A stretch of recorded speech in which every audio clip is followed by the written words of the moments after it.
Hello guys, this is Rachel from 3rd CSE and today I'm going to be explaining my second exercise in compiler design. My second exercise is to generate a symbol table generation. It's for symbol table generation. So first I'm going to briefly explain what this is about.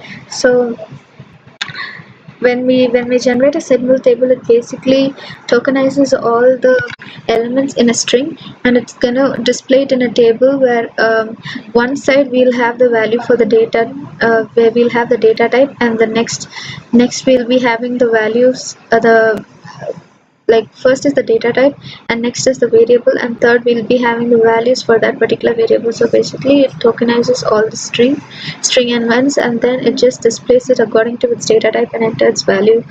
So the description is like this: in computers, in CS, a symbol table is a data structure used by a language translator such as a compiler or an interpreter, where each identifier in a program's source code is associated with information relating to its declaration or appearance in the source.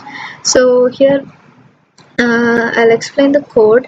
So basically I've just imported all the necessary packages first.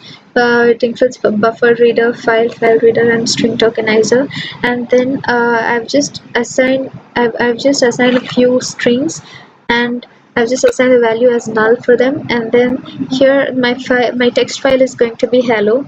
So in my text file,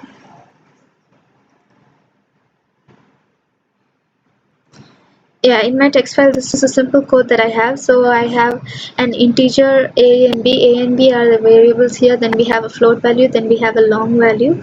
So let's see how the string separation works.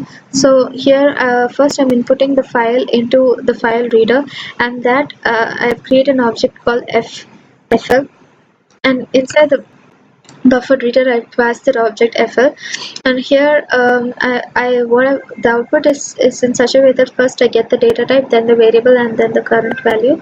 And here in my while condition, what I'm going to do first is just going to read whatever whatever is there in the file. So the bf is the object for the buffered reader. So I'm going to be taking a string yes, and inside that I'll start reading the file. So basically here it is like, if the first line is equal to null, then it goes into tokenization. So string tokenizer performs tokenization, and so the condition here is like, if s dot contains, if the first line contains either the data type int, float, or long, I've chosen three data types. If it contains this, then the next step would be to split the string. So the splitting is based on the blank spaces. So what a split function performs is like, wherever since I've mentioned the type here to be blank spacer, the necessary requirement to be blank spacer, wherever we get blank spaces, the string will be separated and it will be entered into an array, and then we'll just print the value for the array. So integer gets printed below data type, and f1 now contains, like if0 had the value called integer, f1 now contains the rest of the value. And so here we have mentioned that if we have blank space, if we have a comma, then we are just going to replace it with a blank space. So basically in this file, first int will be in the position f0, and this will a comma b and semicolon will be in the second position, and then when we again replace comma with that blank space, it will get separated as int a b. Int and a will be separated, and b and semicolon will be under one group. So what happens next is like, next step is to see if we have any equal to in the code we have. And so here inside the for loop I'm checking for any equal to condition, and so if there is an equal to condition, just like how we use split for the previous blank space, here also we're going to use split. So wherever we see an equal to condition, the code will be split, so that the first half goes into the first block of the array and the second half goes to the next block of the array.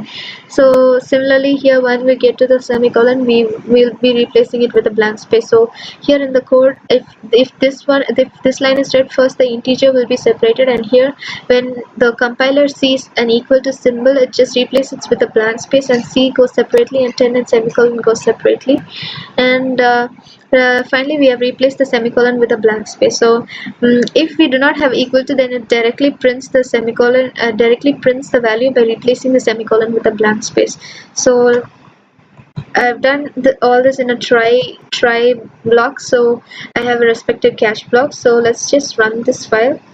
The output is going to be something like this. So as you see, the first data type has been separated and the variable and the current value. So if we do not have any particular value assigned for A, I've entered in such a way that it should print 0. So I haven't assigned any value to A or B, so it gets printed as 0 and 0. So but C and D, I've already assigned the value as 10 and 13. So here, as you can see, the data type float and long get separated. The variable will be C and D, and the current value of that will be 10 and 13. So this is it for my second exercise. Thank you for watching.